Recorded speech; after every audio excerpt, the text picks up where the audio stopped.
قاعده همین بود. هر وقت که همراه اهل بدعت یک بدعت معده هست یا که کلان است، بحث مناظره صحبت میشد، از همون یک چند نقطه ها را باید آموزیم. و ما همین مسئله را در بالای کردی اگرچه نگفته باشیم هم آموختیم، و در بالای دیگر و در بالای انا همین انسانی که حالا امروز 2 مرتبه برآمد و عذری است، اگرچه در اول پنهان میکرد بالاخره، لیکن در آخر عذری بودنش رو بیان کرد. مقصد چیست برادر عزیز؟ با اجازه برادرها 1-2-3 دقیقه و 5 دقیقه صحبت کنیم. من در راه هم، لیکن این مسئله مهم است من باب فایده. یکم نقطه ای که ما در همین بحث آموختیم و باید دانیم، خیلی مهم است برادر عزیزان اهل توحید، خیلی مهم است. کسایی هستند که امروز این خیلی انمین دلشاد برین، انمین انسانی که برآمد و گفت که من از مدخلی بیزار هستم، مدخلی قبول ندارم یا مدخلی گمراه است، خیلی هم زیاد است. من به چشم خودم ده ها طالب علم دیدگیم که اگر 100 نباشد، مدخلی بد میگد، از مدخلی بیزارم میگد، این مدخلی اهل بدعت است میگد، اما مدخلی به حکم نمیموند. مدخلی چی به بد بودن هم گفته نمیتواند. اگر قیسته کنید اینها را، همین از جغلدونش گیرید، گفتی تاجیکام سختی بدش گیرید، مدخلی برای این بد است که علما را بد میکند میگه. عقیدتاً اینو مدخلی را گنده نمیبیند، عقیدتاً مدخلی را نمیشناسد. برادر عزیز،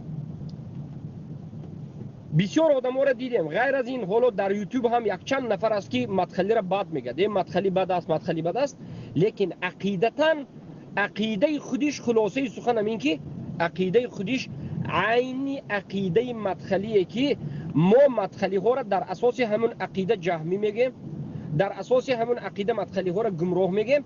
عقیده این هم عین عقیده مدخلی است. یعنی ما این مدخلی گفتن به حق داریم یا نداریم، یا جهمی گفتن به حق داریم یا نداریم؟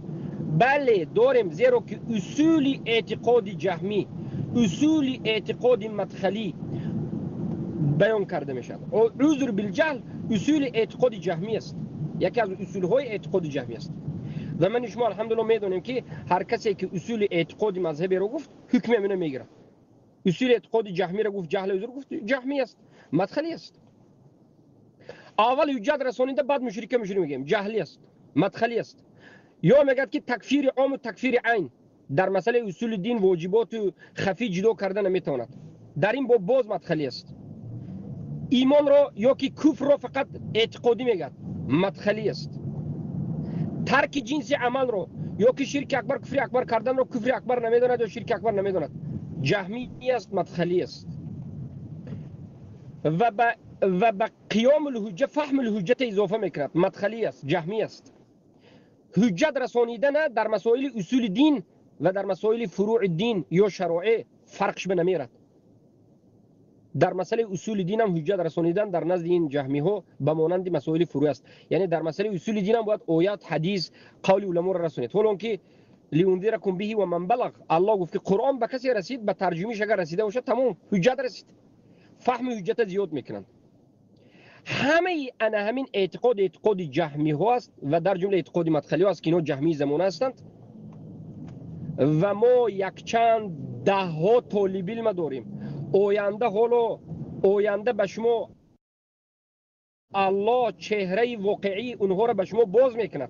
ما تو باز خودش نکند در حق اونها گپ نمیزنیم. یک تا دو تا زنی که در یوتیوب برآمده گپ زیسوده است، خیلی مشهور است، خوب میشناسیمش، انا همین اعتقاد جهمی را دارد. لیکن من از مدخلی بیزارم میگم. از مدخلی من بیزارم گفتن عبارت هدایت نیست. تو مدخلی را بگو که در کجا و به کدام سبب از مدخلی بیزار شدی، چرا از مدخلی بیزار شدی، کجای اعتقاد مدخلی را انکار کردی، بگو. اینا فقط یک قول دارد، مدخلی بیاداب است، مدخلی علما را گاو زد، مدخلی ما را قبول نکرد. اینا دردشون همین که مدخلی ما را قبول نکرد میگد. انا همین عقیده که حالا همین جوان گفت، این عقیده جهمی ها هست و جهمی ها گوناگون هستند برادرای عزیزم. جهمی ها خیلی زیاد هستند، فقط مدخلی جهمی نه، مدخلی ها یک نمود جهمی ها هست. و این چنین اشعری و ماتریدی حاضره، قدیمه ترش نه حاضرش، و این چنین طاغوت پرستو و این چنین حزبی ها عیناً همین عقیده را دارد. حزبی هایی که مدخلی را همین خیلی بد میبیند، حزبی در دنیا مدخلی را از شیطان هم سخت بد میبیند، اما حزبی عقیدهش عین عقیده مدخلی است. در مسئله توحید، در مسئله ایمان، در مسئله عذر بالجهل، عذری، کفر، شرک، توحید، جاهل بودنش، فقط یک مسئله به مدخلی ها کتی فرقش است. حزبی ها همون حاکم مسلمان میگد، اما فقط خروج کردن جایز میگد. حزبی ها میگد که خیزید میتینگ کنید، تظاهرات کنید میگد. مدخلی ها میگد که تظاهرات کردن، میتینگ کردن این ولی الامر ما به پادشاه ها به حرام است میگد. انا همین فرق است بین مدخلی و بین حزبی. حزبی گفته من حزبی اخوانی، نهضتی و این چنین حزب های رافضگی و این چنین حزب های دیگری که خودش مسلمان میگد، یا حزب معروف تحریر، حزب التحریر است که انا منم عقیدش عقیده جهمی است، عقیده 100% مدخلی است. شاید همین جوانی که اومد یکی از همین حزبی ها باشد. این حزبی ها مدخلی ها را خیلی بد میبیند. یک موضوع به مدخلی ها حزبی ها را خوارج میگرد، برای که حزبی ها میگرد که میتین کنید. مدخلی ها میگرد که این پادشاه ها ولی الامر ما است، حزبی ها میگرد که نه اینها ولی الامر ما نیست. بعضی حزبی این پادشاه را کفر میگرد، بعضیش چی نمیگرد. فایده دور و دراز شد، خیلی فایده دور و دراز شد. لیکن من فکر میکنم که مقصد بنده رو فهمیدید. کامنتار رو که شاید نویسن مردم که فهمیدن یا نفهمیدن. یعنی اینها خودشون نفهمیده مدخلی هستند، اما نمیدونند خودشون مدخلی هستند، نمیدونند این مدخلی گنده گفته میگرد. لیکن در اصل عقیده اینها براتوخه های مدخلی، همین مدخلی که یک مذهب است، لیکن اینها حزبی و یا مدخلی. یکم فایده دوم برادرای عزیزم، فایده دوم همین که اینو را بینید تا حاضره صدها مراتبه ما تکرار کردیم. طالب علم شب روز برادرها تکرار میکنن که اسم شرک و اسم کفر، یک قسم مشرک گفتن و کافر گفتن این دیگه مسئله هست، و این اسم شرک یعنی یک قسم کافر مشرک گفتن پیش از قیام حجت هم در شرک و کفر اکبر ثابت است. شیخ الاسلام ابن تیمیه رحمه الله در مجموع الفتاوی میگن که الاسم یثبت قبل الرساله و بعد الرساله. اسم شرک و کفر پیش از حجت رسیدن و بعد از حجت رسیدن در حال دو حالت هم ثابت است، اما حکم یک آدم مشرک خونش مالش جهنمی گفتن این بعد از حجت. این آیتی که همه عذر المشرک میخوند و ما كنا معذبین حتی نبعث رسولا، این آیت درباره اسم تکفیر اسم نیست، این آیت در موضوع آخرت است، این آیت در موضوع تکفیر معذب است، تکفیر حکم تکفیر معذب میگن. این آیت در بالای جاهل هایی که در این دنیا کافر مشرک بودند، جاهل بودند، اصلا نام اسلام نام دین نرسید، خواه یهود خواه نصارا باشد. اینها وفات کرد، بعد از وفاتش الله اینها را عذاب نمیدید. اما اگر این آذری ها گفت که این آیت عموم است و ما كنا معذبین حتی نبعث رسولا، ما هیچ کس عذاب نمیدیم تا اینکه رسول نفرستیم، یعنی هیچ کس کافر نمیگیم تا اینکه عذاب نفرستیم، این آیت عموم است یا نیست؟ بله عموم است. از این رو که یهودی نصارا بین آیت داخل است. میگه که نه، یهودی نصارا دیگه دلیل بیار، یهودی نصارا دیگر خیلی بودن با دلیل بیار، برای که ما حدیث داریم و در زیر این آیت قول سلف داریم که یهود و نصارا و مسلمان هایی که یا که انسان هایی که خود را به اسلام نسبت میدن منتسب هستند و شرک میکنند، در آخرت حکمشان یک حکم است. قسمی از علمای سلف گفتند که اینو ابدالابد جهنمی است و قسمی گفتند که امتحان میشود و قول راجح همین امتحان میشود. انا این ببینید، این فایده دومی که ما باید آموزیم برادر عزیزم. این آیات ها در تکفیر معذب است.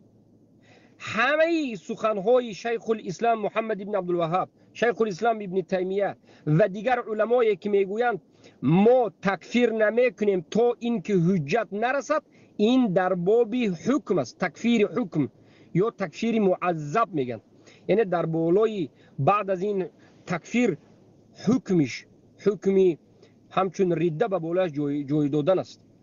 اما میگن که پیش از قیام حجت هم، پیش از رسیدن حجت هم مشرک است. هر کسی که شرک کرده باشه مشرک است. این نقطه دومی که ما باید آموزیم برادر عزیز. نقطه سومی که ما باید از این بحث آموزیم و فهمیم این است که منهج اهل سنت منهج علم است، منهج تفصیلات و تقسیمات است.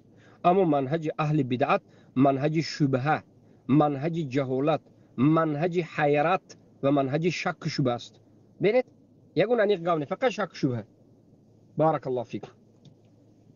سومین نقطه که ما باید آموزیم، همه گمراه ها، مدخلی، حزبی، صوفی، اشعری، رافضه، ماتریدی، علمای طاغوت و جهلا یک جاهلی دارند. عام خاص مطلق مقید. عام خاص مطلق مقید در مسئله تکفیر، در مسئله اصول دین، مسلمان شدن یک جماعت در حکم اسلام و در حکم کفر شرک اکبر عام خاصش نیست یا که مطلق معینش نیست. اما در غیر این بله هست. همین ما باید فهمیم. بارک الله فیکم. برادر صحبت کنید. من موضوع ان شاء الله داخل میشم.